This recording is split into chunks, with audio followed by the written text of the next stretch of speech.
लालू के अब्दुल को अपने बच्चों के लिए देश नहीं कबूल, दोहराई अभिनेता आमिर खान वाली बात। आरजेडी के सिद्दीकी अपने बच्चों से बोले, देश अब मुसलमानों के लिए नहीं है सुरक्षित, तुम लोग नहीं झेल पाओगे, विदेश में ही सेटल हो जाओ।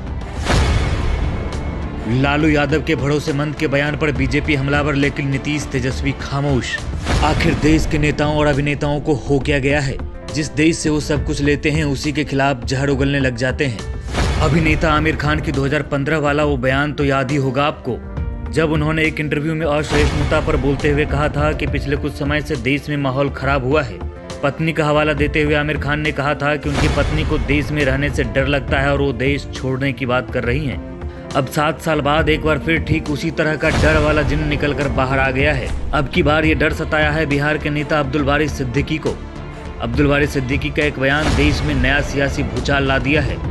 आखिर क्या है अब्दुल बारी सिद्दीकी का बयान, वो बताएं। उससे पहले जरा जान लीजिए कि अब्दुल बारी सिद्दीकी आखिर हैं कौन। अब्दुल बारी सिद्दीकी आरजेडी के कद्दावर नेता हैं। लालू यादव के बेहद करीबी और भरोसेमंद माने जाते हैं। मौजूदा वक्त में आरजेडी के प्रिंसिपल जनरल सेक्रेटरी हैं। 25 साल की उम्र में 1977 में पहली बार दरभंगा के बहेरा सीट से विधायक बने थे। तब से लेकर 2020 तक 7 बार विधायकी जीत चुके हैं। इस दौरान बिहार में नीतीश सरकार में 2015 से 17 तक वित्त मंत्री रहे। उससे पहले भी 1995 से 2005 तक लालू यादव की सरकार में कैबिनेट मंत्री रह चुके हैं। 2007 में बिहार आरजेडी के प्रदेश अध्यक्ष भी रह चुके हैं। 2010 से 13 तक बिहार विधानसभा में नेता प्रतिपक्ष भी रहे हैं। इसके अलावा 3 बार लोकसभा का चुनाव भी लड़ चुके हैं। प्रदेश में खेल संघों के अध्यक्ष भी रहे हैं। यानी 69 साल के सिद्दीकी साहब को देश में हर वो कुछ मिला जो अमूमन हर नागरिक को नहीं मिलता है। करीब 45 साल के सियासी करियर में धन दौलत शोहरत मान सम्मान हर जाति से प्यार सत्कार सब मिला। खुद भले ही 12वीं क्लास से आगे की पढ़ाई नहीं कर पाए, लेकिन पत्नी नूरी बेगम प्रोफेसर हैं। मुस्लिम समुदाय से आने वाले अब्दुल बारी सिद्दीकी की पत्नी नूरी बेगम पहले हिंदू थीं, तब वे नूतन सिन्हा के नाम से जानी जाती थीं। यानी अब्दुल बारी सिद्दीकी हर मामले में दिन दूनी रात चौगुनी तरक्की किए। करोड़ों की संपत्ति के मालिक है। रोटी कपड़ा और मकान की जद्दोजहद से कब के काफी ऊपर उठ चुके हैं। ये सब कुछ दिया हिंदुस्तान ने, लेकिन अब कह रहे हैं कि भारत में रहने लायक माहौल नहीं रहा। दरअसल पटना में कार्यक्रम में अब्दुल बारी सिद्दीकी ने कहा था कि देश के बहुसंख्यक समाज द्वारा जो कुछ किया जा रहा है उससे मुस्लिम समाज के लोग डरे हुए हैं। देश मुसलमानों के लिए असुरक्षित हो गया है। देश में मुसलमानों के लिए माहौल खराब है, इसलिए विदेश में पढ़ाई कर रहे अपने बच्चों को मैंने देश न लौटने की सलाह दी है। मेरा एक बेटा है जो हार्वर्ड यूनिवर्सिटी में पढ़ता है और एक बेटी है जो लंदन स्कूल ऑफ इकोनॉमिक्स की पास आउट है। देश का जो माहौल है, ऐसे में हमने अपने बेटा बेटी को कहा है कि उधर ही नौकरी कर लो, अगर नागरिकता भी मिले तो ले लेना।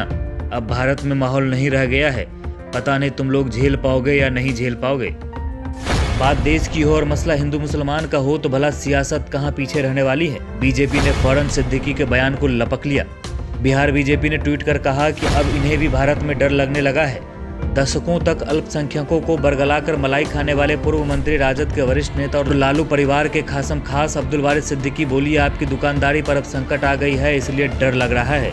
आरजेडी के शासन में बिहार को लूटकर बेटा बेटी को लंदन पढ़ा रहे हैं और आम भोला भाला मुसलमान को मदरसे तक अटका दिए। डर तो उनको जरूर लग रहा है जिनकी तुष्टीकरण की राजनीति और आतंकियों को आका बनाने का व्यापार बंद हो गया है। वहीं AIMM चीफ असदुद्दीन ओवैसी ने सैराना अंदाज में ट्वीट कर अपनी प्रतिक्रिया दी है। उन्होंने लिखा कि अब के जो फैसला होगा वो यहीं पर होगा। हमसे अब दूसरी हिजरत नहीं होने वाली। न हम सफर न किसी हम नसी से निकलेगा, हमारे पौधे का कांटा हम ही से निकलेगा। विवाद बढ़ा तो अब्दुल बारी सिद्दीकी मीडिया के सामने आए और अपनी सफाई भी दी। उन्होंने कहा कि मेरी बात का गलत मतलब निकाला गया। मेरे कहने का मतलब ऐसा नहीं था कि भारत में मेरी आस्था नहीं है। हम तो देश की मिट्टी से जुड़े हुए हैं। मेरे बयान से अगर किसी की भावनाओं को ठेस पहुंची है तो इसके लिए खेद व्यक्त करता हूं। ऐसे में सवाल उठता है कि अब्दुल बारी सिद्दीकी को अब इस तरह का बयान देने की नौबत क्यों आ गई। इसका जवाब भले ही जो भी हो, लेकिन इतना तय है कि 2024 के लोकसभा चुनाव में बिहार में ये मुद्दा जरूर गर्म रहने वाला है। वैसे आपको क्या लगता है, अब्दुल बारी सिद्दीकी को इस तरह का बयान देने की ज़रूरत क्यों पड़ी? हमें कमेंट कर ज़रूर बताएं।